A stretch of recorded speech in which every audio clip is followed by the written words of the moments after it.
investigador en estancia postdoctoral en la Universidad de Nottingham.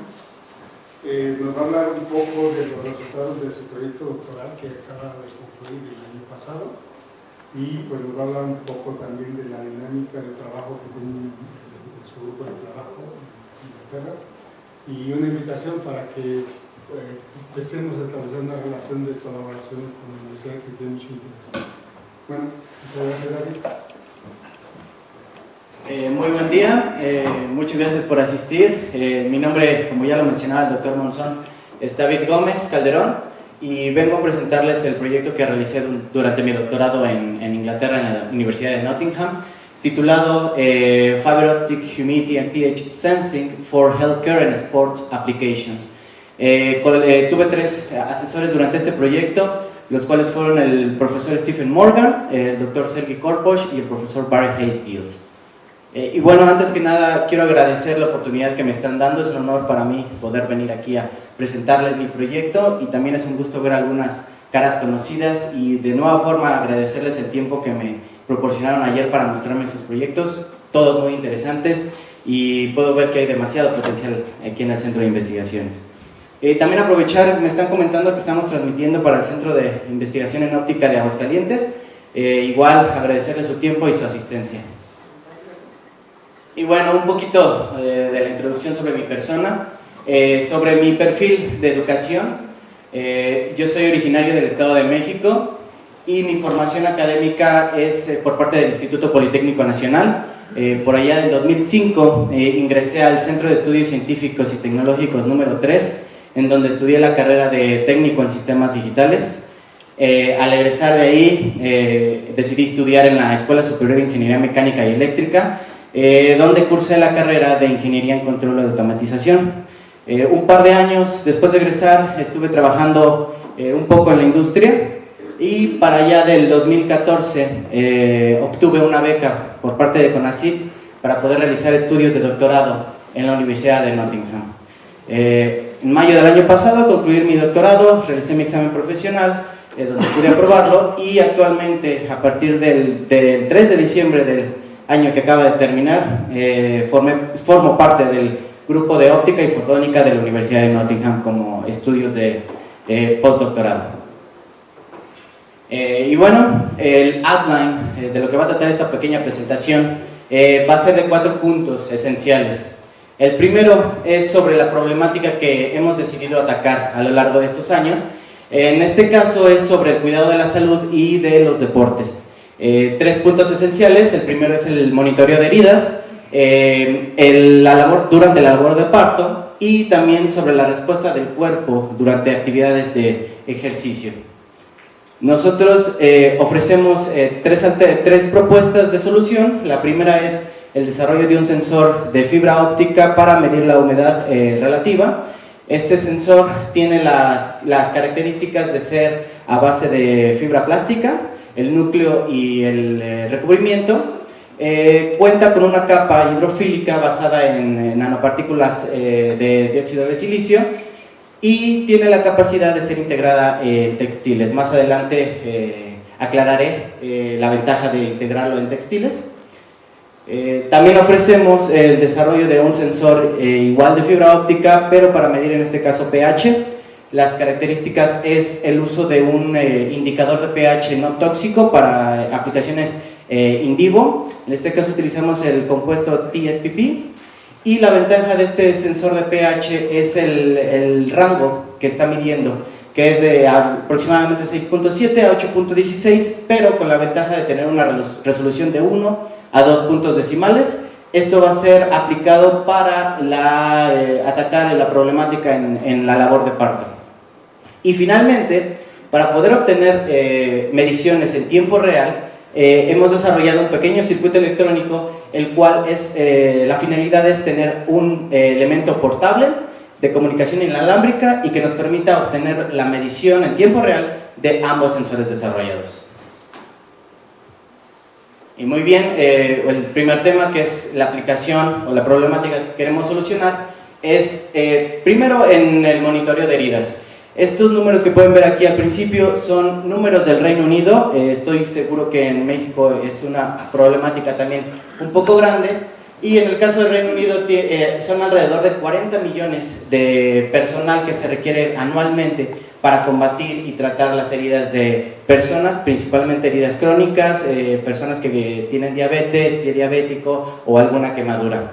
Se requiere enfermeros, enfermeras, médicos generales y muchas visitas a domicilio para tratar las heridas.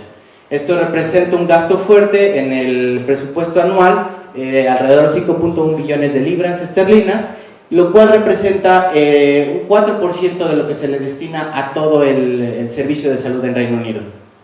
Y bueno, en este caso, como es el tratamiento de heridas, hay 4 factores envueltos en la sanación de las heridas.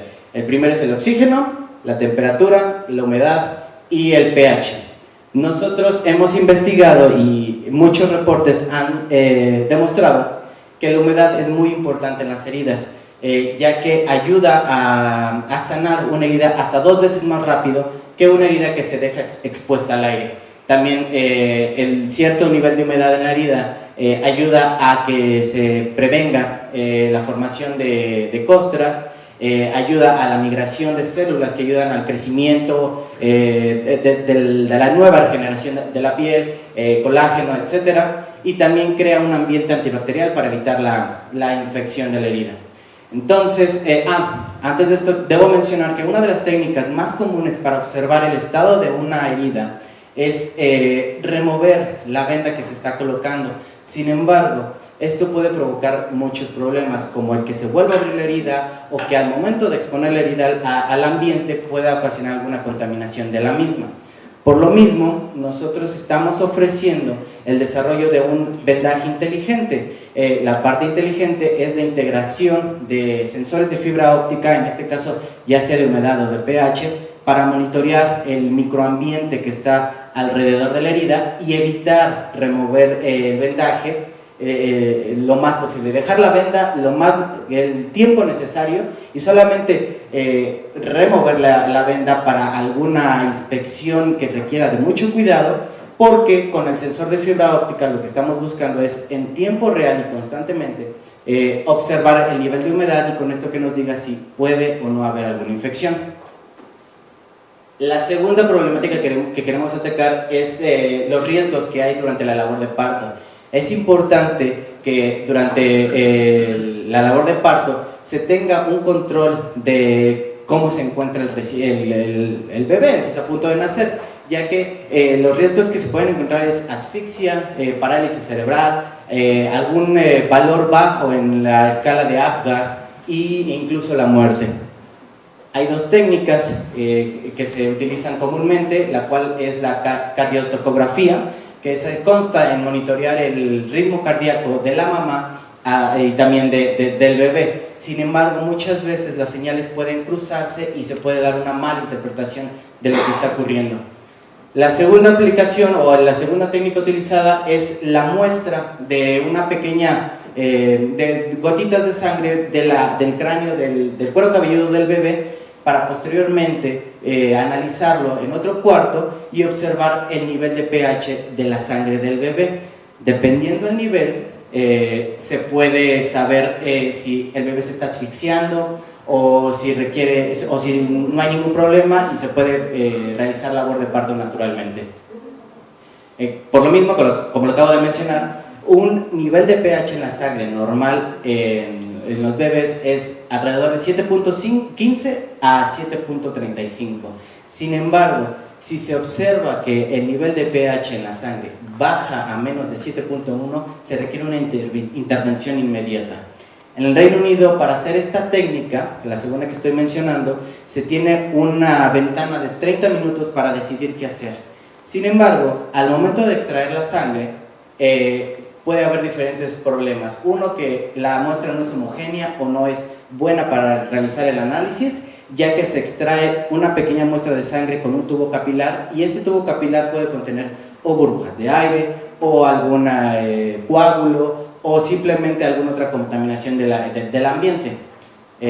Y por lo mismo, nosotros estamos ofreciendo que usemos sensores de fibra óptica, en este caso de pH, para monitorear en tiempo real la sangre extraída del bebé y así en el mismo cuarto tener una decisión más rápida si se requiere cesárea o parto natural.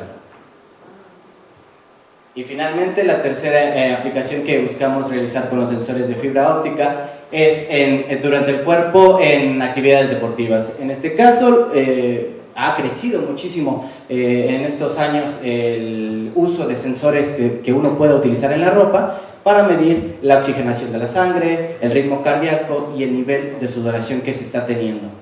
Nosotros, como estamos estudiando la humedad con sensores de fibra óptica, vamos a observar el ritmo de sudoración, ya que eso nos va a dar información sobre la respuesta termorregulatoria del cuerpo, también algunos problemas patológicos que pueda tener el atleta, si cuenta con deshidratación o pérdida de minerales y proteínas. Esto va a ayudar a tener un mayor rendimiento y evitar algún daño en la salud. De nueva cuenta, esto es lo que ofrecemos, utilizar el sensor de fibra óptica en cuanto a humedad y también la unidad electrónica para poder monitorear en tiempo real lo que está sucediendo alrededor del cuerpo en diferentes actividades deportivas. Pero bueno, ahora lo que más nos interesa, que es cómo estamos haciendo los sensores y qué aplicaciones estamos dando. El primero que voy a hablar es del sensor de humedad. En este caso, como mencionaba, está basado en fibra plástica, en el núcleo y en el recubrimiento. Y bueno, como todos sabemos, la luz es transmitida a través de la fibra óptica. Sin embargo, hay una pequeña parte que escapa por medio de las reflexiones dentro del núcleo, y esta pequeña parte que escapa se llama onda evanescente. Podemos tener ventajas de la onda evanescente por medio de la remoción del recubrimiento del núcleo para poder cubrir esa parte con una película sensitiva. Como queremos medir humedad, buscamos alguna película hidrofílica, en este caso es la combinación de silica nanoparticles con PAH para detectar la humedad. El recubrimiento de esta parte que no tiene ya el cladding de la fibra fue hecho por layer by layer, el método, ya que con esto podemos formar una capa de un grosor específico, podemos controlar el grosor y así podemos observar el principio de funcionamiento de este sensor, el cual es que cuando tenemos mayor humedad, el índice de refracción de esta película va a cambiar de tal forma que vamos a observar diferente intensidad de luz al final de la fibra. Y de igual forma, al momento de tener menos humedad, un ambiente seco, vamos a observar otro cambio de intensidad de luz, el cual podemos monitorear del otro lado de la fibra. De la misma forma, para calibrar este sensor, se compró una cámara de humedad para controlar la temperatura y humedad con una muy buena resolución, y el setup es el siguiente. Utilizamos una fuente de luz de halógeno y del otro lado un espectrómetro para medir la intensidad de luz del otro lado de la fibra. Como pueden observar, aquí están los resultados de la calibración, y así como comentaba que era un método de layer by layer para aumentar las capas de esta película sensitiva, observamos que entre más aumentamos el número de capas, vamos a observar mayor sensitividad a lo largo del porcentaje de humedad, y también que obtenemos un gran rango de medición. Sin embargo, la cantidad de capas que estamos colocando va a depender de la penetración de la onda evanescente. Con esta ecuación podemos calcular cuál va a ser la cantidad de la penetración de la onda evanescente, y lo podemos relacionar con el número de capas. En este caso fue alrededor de 311 nanómetros. Nosotros estamos utilizando nanopartículas mesopóricas, son alrededor de 40 nanómetros, por lo tanto estamos utilizando 7 capas, ya que si aumentamos el número de capas vamos a evitar la interacción de esta onda evanescente con el ambiente, y por lo tanto la sensitividad va a empezar a disminuir. Una vez desarrollado el sensor, pasamos a realizar algunas pruebas para medir la humedad con el cuerpo humano. El primer experimento fue comparar la medición de humedad con un sensor comercial, como aquí lo pueden observar, Y el primer experimento fue simplemente en un platillo de Petri, colocar la mano encima, la humedad que tenemos en la mano y compararlo con el sensor comercial. Como pueden observar, la línea roja es el sensor de fibra óptica y el azul es el sensor comercial. Podemos ver que la respuesta es muy similar, sin embargo parece que la fibra óptica responde más rápido al cambio de humedad, pero para obtener el tiempo de respuesta necesitamos dar un cambio repentino en el ambiente, en la humedad. Para eso, ¿cuál es el lugar más rápido y cercano donde podemos dar un cambio rápido de humedad? Bueno, es nuestra propia respiración, el famoso vaho, y eso fue lo que hicimos. Dimos un par de respiraciones sobre esta área y pudimos observar el rápido cambio en la humedad y de esa forma calcular qué tan rápido responde la fibra óptica. En este caso es de 1.5 segundos, es muy rápido en comparación del sensor comercial que tardó un par de segundos más. Como estaba comentando que este sensor de humedad puede ser una alternativa para el monitoreo de heridas, es importante ver cómo es su integración en vendajes. Hicimos pruebas con diferentes vendajes. Como pueden observar, aquí está integrada la fibra en uno de los vendajes y en este video pueden observar cómo yo coloco mi mano sobre el sensor de humedad que se encuentra en esta parte y de esa forma, así como explicaba, cuando detecta un ambiente húmedo, el índice de refracción de la película va a cambiar de tal forma que voy a observar menos luz del otro lado. Y viceversa, cuando retiro la mano, es un ambiente seco, está quitándose la humedad alrededor y vuelve la intensidad de luz otra vez a aparecer.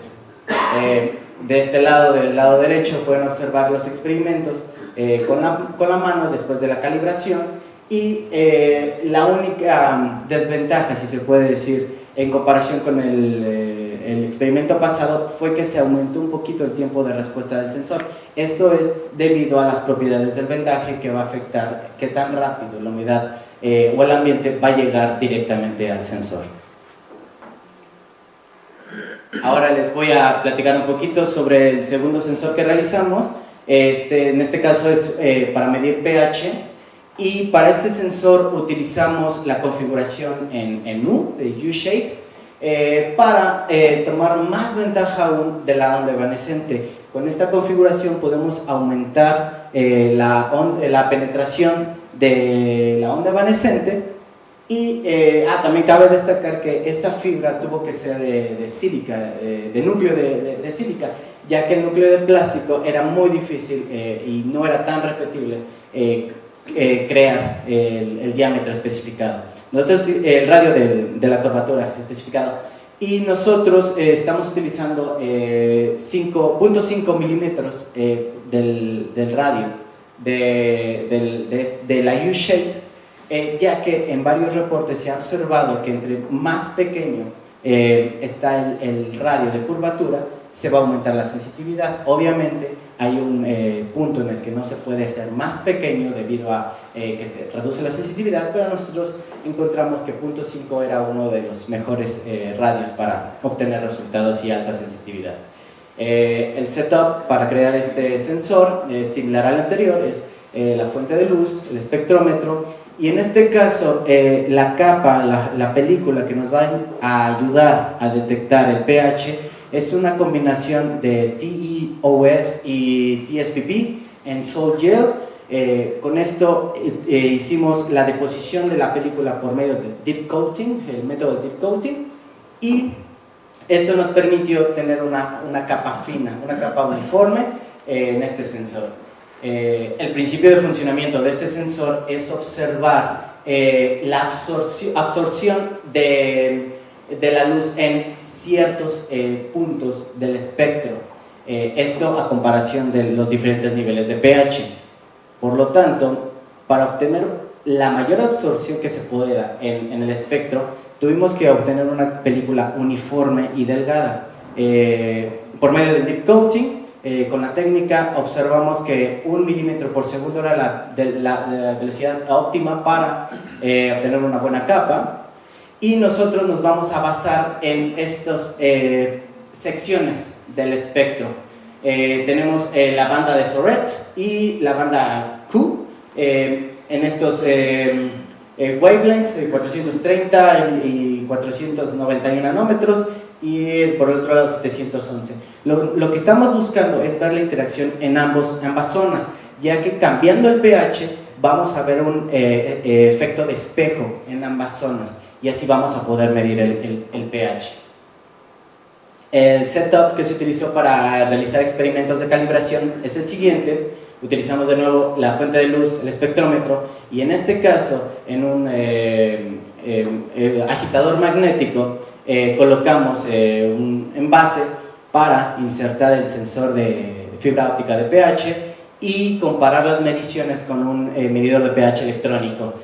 Constantemente fuimos colocando ácidos y bases para empezar a mover el pH de la solución. Como pueden observar aquí, vimos un efecto de espejo en ambas zonas.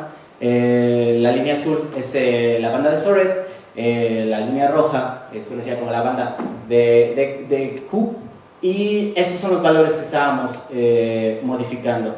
Era importante modificar en pequeñas cantidades el pH debido a la aplicación que queríamos hacer, que era el monitoreo de la sangre del bebé, y es importante tener una resolución de 1 a 2 puntos decimales.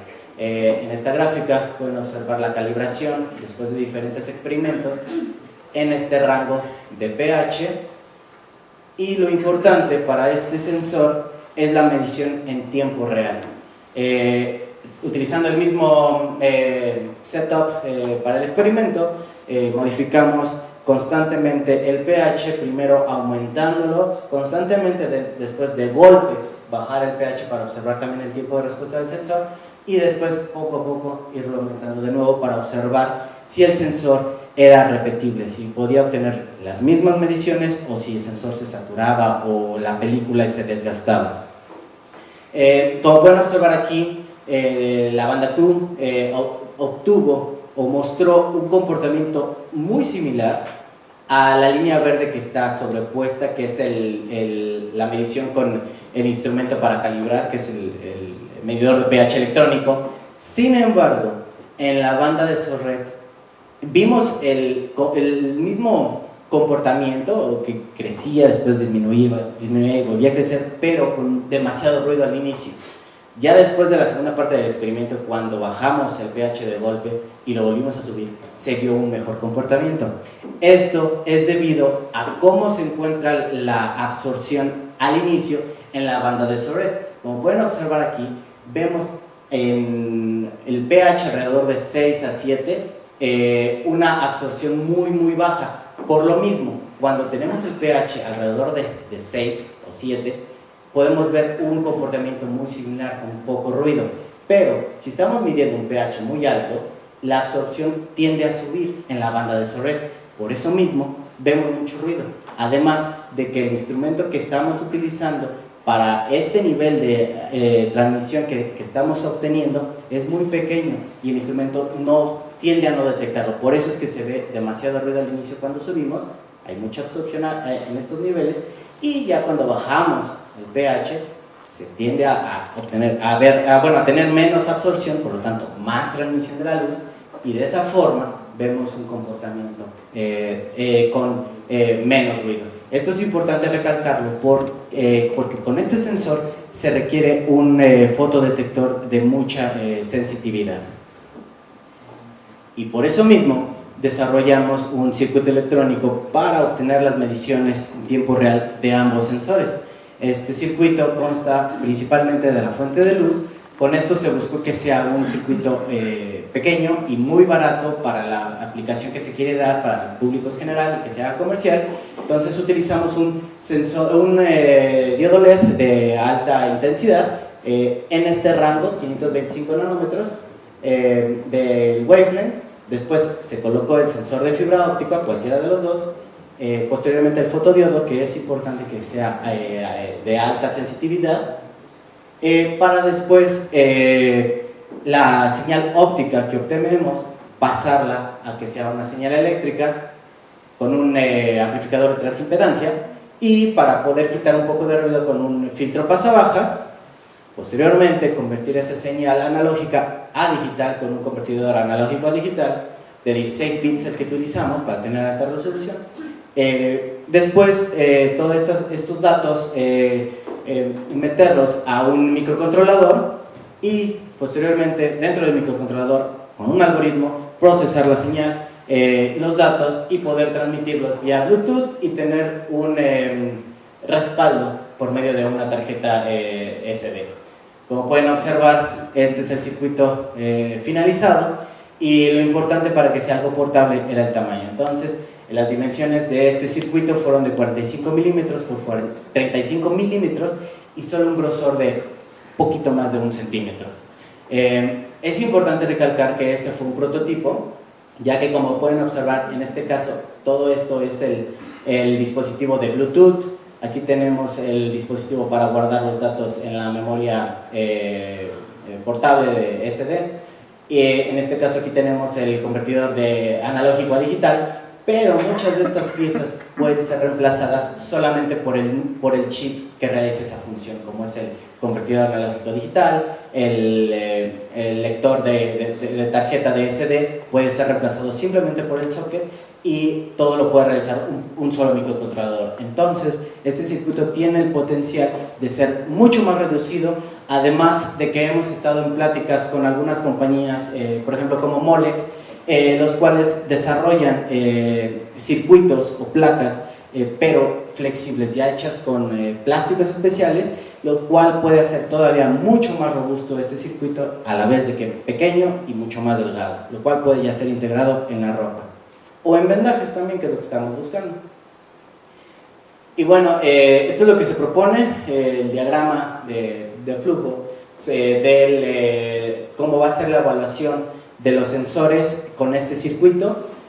Primero tenemos aquí el LED, después conectores SMA para conectar el sensor de fibra óptica. En un futuro estos estamos pensando reemplazarlos por un sensor tipo LC, que son mucho más pequeños, son de plástico y más barato. Y para medir la humedad en tiempo real necesitamos una referencia para el sensor de humedad. En este caso, porque lo que queremos hacer es, como les comentaba en la tercera aplicación, que es en deportes, si colocamos el sensor de fibra óptica en el cuerpo o en la ropa y uno empieza a hacer actividades, vamos a encontrarnos con el bending, con la malformación de la parte sensitiva del sensor. Eso nos va a dar diferentes valores. Por lo tanto, lo que hicimos para evitar este tipo de cambios o de ruido es integrar el sensor de humedad en este recipiente impreso en una impresora 3D para poder evitar todos estos movimientos durante el deporte. Entonces, como lo pueden ver aquí, está después la conexión con el circuito electrónico, que es el fotodiodo, el amplificador de transimpedancia, el filtro pasabajas para reducir aún más el ruido, el convertidor analógico a digital, microcontrolador y la transmisión de los datos. Una vez con esto, utilizamos el circuito y el sensor de humedad para obtener una nueva calibración en base a los datos que nos está dando el circuito electrónico y obtuvimos una sensitividad de 13 milivolts por cada cambio en porcentaje de humedad relativa. Y de este lado, del lado derecho, pueden observar uno de los experimentos. Se colocó en la espalda el sensor de humedad en este recipiente de 3D para observar si este recipiente afectaba la humedad que estaba alrededor del cuerpo, lo cual podemos ver en la línea roja y delgada, que es el sensor de fibra óptica, que obtiene un comportamiento muy similar al sensor de humedad que estábamos utilizando anteriormente para calibrar este sensor. Nuevamente, como pueden observar aquí, este fue el experimento. Una persona se colocó en una bicicleta estática y se le pidió que empezara a hacer ejercicio.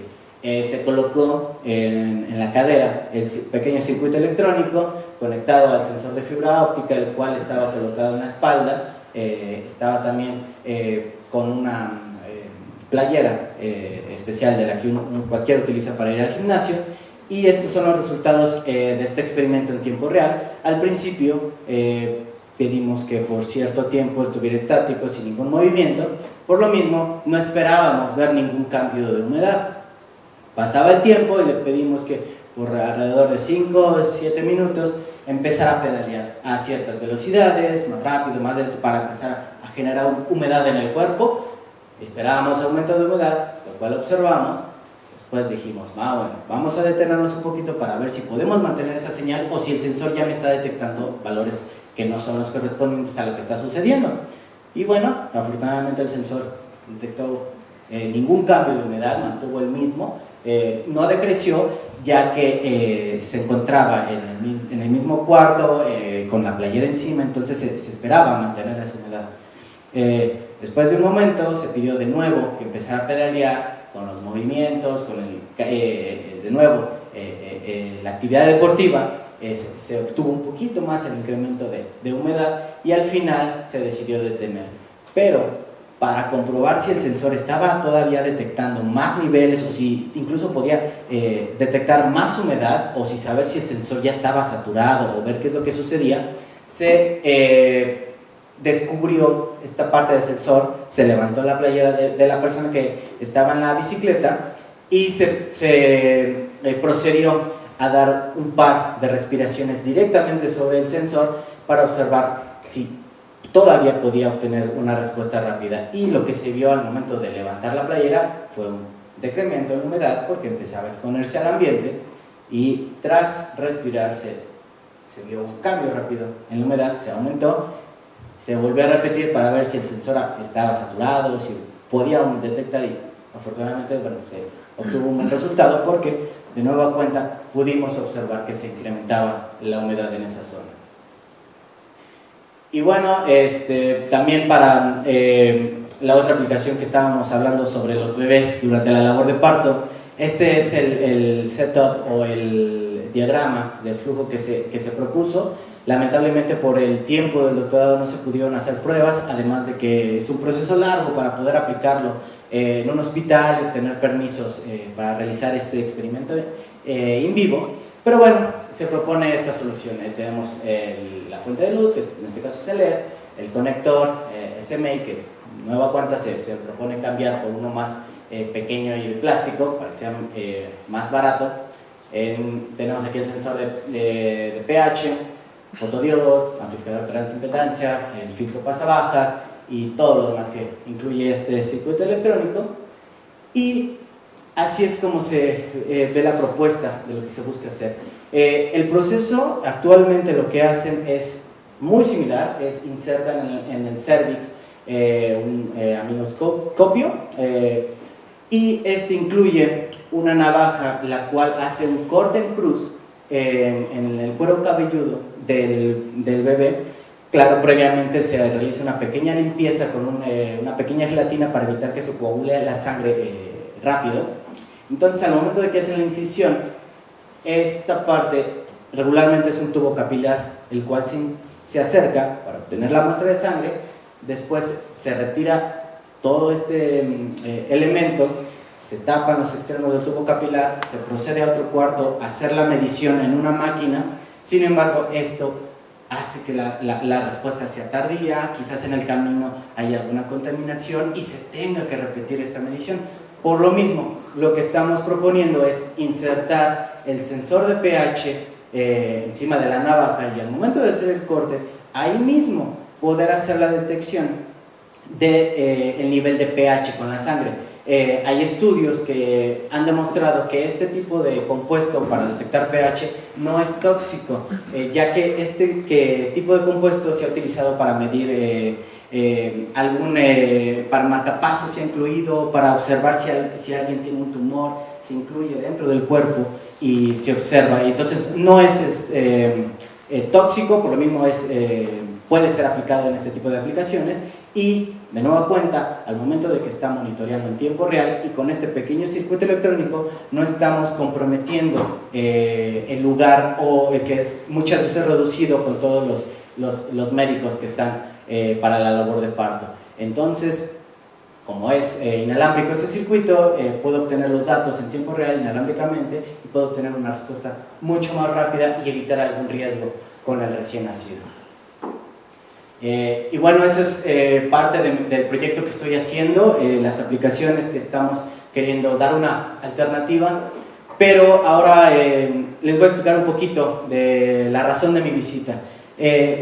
Como pueden ver, hemos estado realizando en el grupo que me encuentro de óptica, es sobre aplicaciones médicas, pero así también como aquí en el Centro de Investigación en Óptica, allá tenemos otro grupo que es de óptica y fotónica, y hay 4 principales ramas. Una es Cell Optics, para materiales, en el que me encuentro, que es para el cuidado de la salud, y también se tiene uno de nanoóptica y fotónica.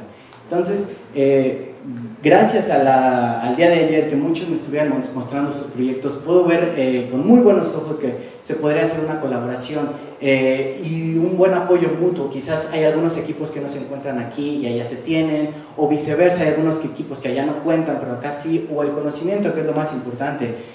Con todas las personas que tuve la oportunidad de platicar ayer, me sorprendió cómo dominan los temas, todo el conocimiento con el que cuentan y sobre todo el entusiasmo. Entonces, yo tuve la oportunidad de estar allá, y hasta la fecha, el día que quieran visitarme, me pueden encontrar en el piso número 10 de la torre de la Universidad de Nottingham, y serán completamente bienvenidos. Y sí me gustaría poder realizar una colaboración con el Centro de Óptica en México y la Universidad de Nottingham, para poder echar a andar, poner en marcha muchísimos más proyectos en conjunto. Y bueno, en el grupo en el que me encuentro, hay 4 investigadores principales, los cuales quiero presentarles una pequeña introducción. El principal es el profesor Stephen Morgan. Él es profesor de Ingeniería Biomédica, lleva ya más de 20 años desarrollando sensores de fibra óptica para aplicaciones como el monitoreo del pulso cardíaco, para observar la oxigenación en la sangre, la aplicación que estaba haciendo de humedad, de pH también. El profesor Barry Hayes Gill, él es basado en sistemas electrónicos y dispositivos médicos. Él es pionero en crear un dispositivo para monitorear el ritmo cardíaco en el bebé cuando está en el vientre, sin que se afecte la medición debido al ritmo cardíaco de la mamá. Ha habido muchos casos en que se confunden las dos señales y no se puede dar una buena interpretación del estado de salud del bebé a lo largo del embarazo. El profesor Barry creó una empresa llamada Mónica que se dedicaba a desarrollar este dispositivo. A lo largo de 10-15 años desarrollaron este dispositivo, y en 2017 tuvieron la fortuna de vender esta compañía y este dispositivo a General Electric, y actualmente ha sido muy exitoso el desarrollo de este dispositivo. También tenemos al doctor Sergei Korposh de Ucrania. Él lleva alrededor de 7 años como parte de este grupo de investigación, y él cuenta con muchísima experiencia en el desarrollo de sensores de fibra óptica para detección de químicos, para detección de diferentes compuestos orgánicos que tenemos en el cuerpo. Y también tenemos al doctor Ricardo Correa de Portugal, que él también ha desarrollado sensores de fibra óptica. En este caso se basa más en rejillas de Bragg, para aplicaciones en estructuras, aplicaciones aeroespaciales, monitorear cuando los alas del avión tienden a tener alguna ruptura y evitar alguna catástrofe, tener una pronta respuesta para el mantenimiento de los aviones. Y bueno, si quieren tener muchísima más información, esta es la página web del grupo de investigación. Es un poco largo la página, pero solamente pueden poner en Google Optics and Photonics, University of Nottingham, y van a obtener toda la información. De nueva cuenta, he visto muchos de los proyectos que están haciendo aquí, y me parece que sería una muy buena oportunidad para poder hacer una colaboración en México, en Reino Unido. Lo importante es, como todo, obtener el apoyo. Hay muchas opciones. Una de ellas es por medio de CONACYT. Ustedes ya lo saben, cosas importantes es el idioma, sobre todo el inglés, aplicar para el CONACYT, porque las ganas yo puedo ver que están. Entonces solamente es cosa de no quitar el dedo del renglón para poder hacer algo, y de mi parte pueden contar con todo el apoyo para lo que necesiten durante el proceso, y me gustaría ver a muchos de ustedes colaborando también por allá. Y pues finalmente, nada más una pequeña fotografía del grupo de investigación. Esa fotografía se tomó hace un par de años, alrededor de estas fechas, en enero, hace un par de años. Dentro del campus están estas famosas letras que se ven muy a lo lejos, que dice de la ciudad, Nottingham, y para que puedan observar un poquito cómo es la diversidad cultural que tenemos en el grupo. Gente de Gales, de Inglaterra, Ucrania, Irán, República Checa, Malasia, China, y es un ambiente muy respetuoso, gente muy capaz, y digo, allá tienen un par de mexicanitos, mi persona, el doctor Ulises, que vino la semana pasada, y pues no estaría mal ver muchos más rostros mexicanos por allá para seguir aumentando el ingenio y demostrar lo que somos capaces por allá.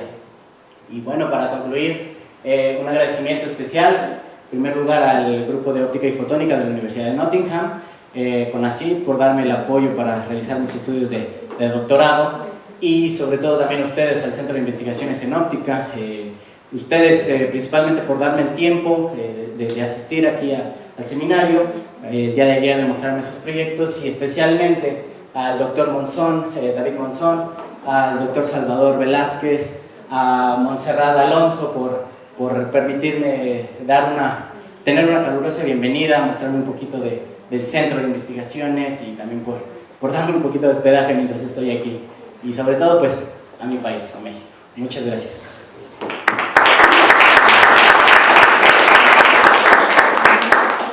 También ahí está, perdón, antes de terminar, mis datos, mis correos electrónicos, cualquier cosa, cualquier duda, lo que quieran hacer, alguna propuesta que tengan, sin ningún problema, yo estoy atento para todos ustedes. Gracias. ¿Alguna pregunta? ¿Comentario? ¿Duda? ¿Algún comentario sobre la estéresis? Hemos realizado simplemente hemos realizado muchas pruebas, y bueno, aquí como puede ver son las barras de error, aún así son relativamente bajas, son de un par de porcentaje de relatividad húmeda, humedad relativa, pero para eso contamos con la cámara de humedad para poder obtener constantes mediciones. Hemos realizado mediciones por más de 8 horas, incluso toda la noche se ha quedado la fibra en constante humedad para observar al día siguiente si hubo cambios, si la fibra podía mantener el estado. Bueno, desafortunadamente no lo muestro aquí, pero este sensor sí mostraba estabilidad, era constante a lo largo del tiempo. Y al subir y bajar. Igualmente, por ejemplo, aquí tenemos que en comparación, por ejemplo, con el sensor comercial obtenemos arriba, abajo, y con el sensor de fibra óptica obtenemos los mismos resultados. Obviamente esto es con la mano, no es igual controlado porque la humedad de la mano cambia, pero de nueva forma, aquí no lo mostré, lo tengo en un artículo publicado sobre este sensor, que hicimos diferentes pruebas. Una de ellas era, como lo comentaba, mantener la humedad constante por largo tiempo. Después era cambiar la humedad en cierto rango, porque me parece que era alrededor de 40-70% de humedad, constantemente subir y bajar a temperatura constante. Y el otro fue al revés, mantener la humedad constante y cambiar la temperatura para ver si había un cruce de la sensitividad del sensor y ver si detectaba humedad. En efecto, se pudo comprobar que la temperatura no afectaba a la medición de la humedad. Cabe destacar que los cambios de temperatura fueron de entre 20 y 30 grados centígrados, no se buscó más temperatura, en primera porque es una fibra de plástico, no queremos afectar la estructura de la fibra, la película, y también porque la aplicación que se estaba buscando era en vendajes, entonces no esperábamos obtener temperaturas de más de 30-40 grados, por eso se hizo solamente esos experimentos, pero el sensor dio una buena señal. Gracias. Sí. Yo quisiera saber un poco acerca de la aplicación de la venda en las heridas. El porcentaje de humedad que cambia en una herida que se puede considerar sana con una que ya está empezando pues yo creo que infectarse o algo. Es muy, varía mucho pues, o sea, sí es una buena señal. Es una buena pregunta porque hay muchos reportes acerca del nivel de humedad óptimo para una herida que está en buenas condiciones, que está en la primera, segunda o tercera etapa de la sanación, de la curación. Muchos dicen que es alrededor del 70%, es una gran discusión sobre eso, pero se ha estimado que alrededor del 70% es lo que se busca tener una herida. Si baja obviamente el 50%, ahí hay problemas, porque las células que están dentro, que necesitan migrar de un lado a otro, que se empiezan a concatenar, no pueden migrar de un lado a otro, no se pueden unir. Entonces por eso se requiere la humedad, para tener un ambiente óptimo que puedan migrar. Y si te podría dar, en cuanto a números, el óptimo sería alrededor del 70%, cuando hay problemas es alrededor de menos del 50%, pero a su vez, si se encuentra un nivel de humedad arriba de 90%, ahí también puede haber problemas, porque tenemos exceso de humedad que va de la misma forma a evitar que se puedan unir las células que influyen en la sanación de las heridas. ¿Y qué tan limitada está? Como la herida no puede ser tan profunda, tiene que ser subcutánea. Eso ya es parte de lo que estoy haciendo ahorita como postdoctorado, obtener permisos para hacer el análisis con diferentes pacientes, porque hay una gran gama de heridas crónicas, de cierta profundidad, en ciertas partes del cuerpo. Entonces estamos en proceso de ver cuáles son los mejores escenarios para este sensor, pero también tiene mucho que ver el tipo de vendaje. En este caso hicimos la prueba en uno de los vendajes que nos proporcionó uno de los hospitales, pero es eso, que es lo que me estoy haciendo ahorita, haciendo muchas pruebas, diferentes vendajes, diferentes tipos de herida, para empezar a hacer una tabla de calibración y tabla de datos para observar cuáles son los valores y los vendajes necesarios para ciertos tipos de herida y ciertos pacientes.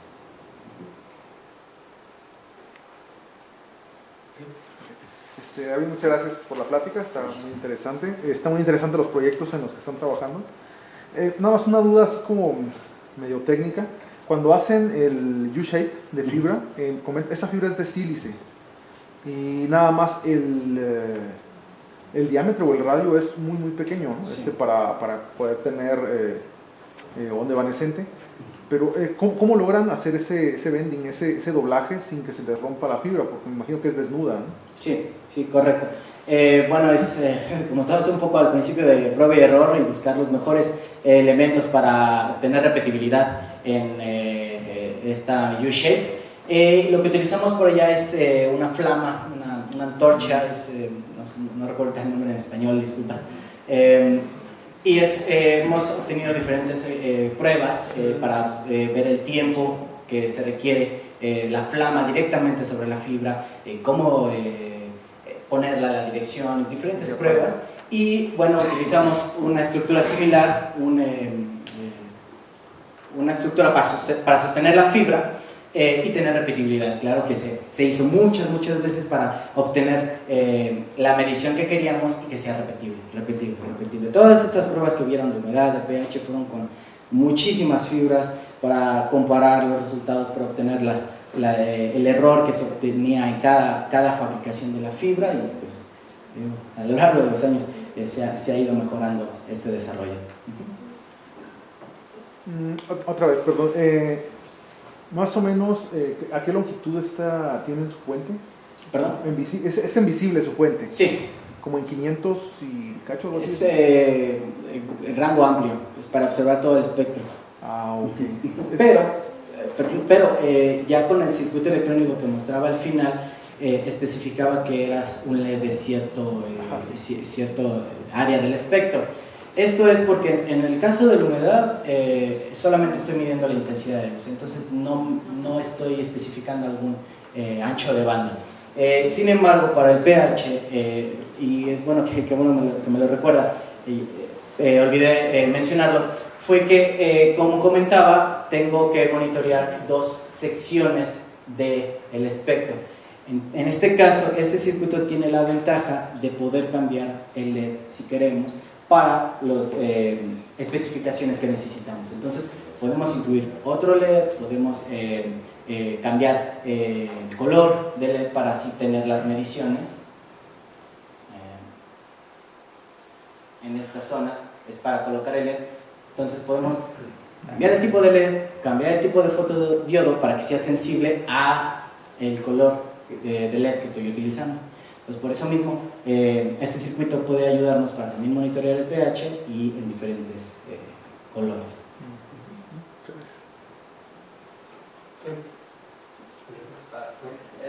Con el sensor de pH, ahí lo hicieron con soluciones acuosas. El solvente juega un papel importante en cuanto a la medición. O sea, va a cambiar la curva de sensibilidad. Bueno, en este caso, déjame regresar. Tenemos esta solución, Sol Gel, y bueno, juegan parte importante de los elementos que estamos utilizando, principalmente porque hicimos pruebas con algunos otros solventes y al final la película se mostraba quebradiza después de cierto tiempo, o obteníamos un efecto que se llama photobleaching, que es con el tiempo, conforme uno conecta la fibra y pasa la luz en esta zona, la película sensitiva tiende a eliminarse, a removerse, a perderse. Entonces, para aumentar el tiempo de vida y también la fijación de esta película, optamos por utilizar esta combinación. Y bueno, TSPP es el tinte que nos va a cambiar de acuerdo al pH que estamos modificando. Pues sí juega parte importante. Muy buen trabajo y me parece Gracias. un poco complejo. Porque hay muchas dudas. Por ejemplo, en tus sensores, ¿han medido el tiempo de vida de los depósitos, por ejemplo, en Valle Planetario? El tiempo en el que tu sensor, ¿cuánto tiempo? Y en este sensor, ¿cuánto tiempo? En cuanto al sensor de humedad, por las pruebas que hicimos con la mano, con la respiración, y incluso la integración de textiles, el tiempo de vida que hemos visto es alrededor de 2 a 3 meses, pero estamos buscando optimizarlo para los diferentes experimentos que queremos hacer con más pacientes, porque ahí va a haber más cosas en juego, como el exudate, que es lo que se encuentra en la herida y puede quizás afectar la respuesta del sensor, también el tipo de vendaje que quizás con los movimientos y todo eso puede afectar la película, pero estamos en proceso de ver qué tanto tiempo de vida y cómo vamos a extender ese tiempo de vida. En el de pH, hemos visto alrededor de 1 mes es la película que nos dura, pero por lo mismo estamos buscando la forma de hacerlo de más duradero, porque se busca hacer en la sangre, entonces ahí hay más elementos que pueden afectar y atacar la película que estamos colocando. Por ejemplo, en tu sector, decías que puedes quitar el diodo, puedes quitar el sensor. Eso va, porque como tiempo de vida es 1 mes, ¿se puede quitar y poner? Correcto, sí. Sí, bueno, aquí solamente está el circuito electrónico, pero ya en la práctica es una pequeña cajita y el sensor yo lo conecto con conectores SMA, que eso solamente uno puede remover la fibra y ponerlo, y sin ningún problema podemos colocar y poner diferentes sensores. Es decir, a futuro ese sería tu sector y los consumibles serían tus sensores. Correcto. Correcto, eso es lo que se busca. Los consumibles serían los sensores y en dado caso el diodo LED, el fotodetector para la aplicación que queramos dar. Como hace tu sensor al calentar, ¿no generas un taper?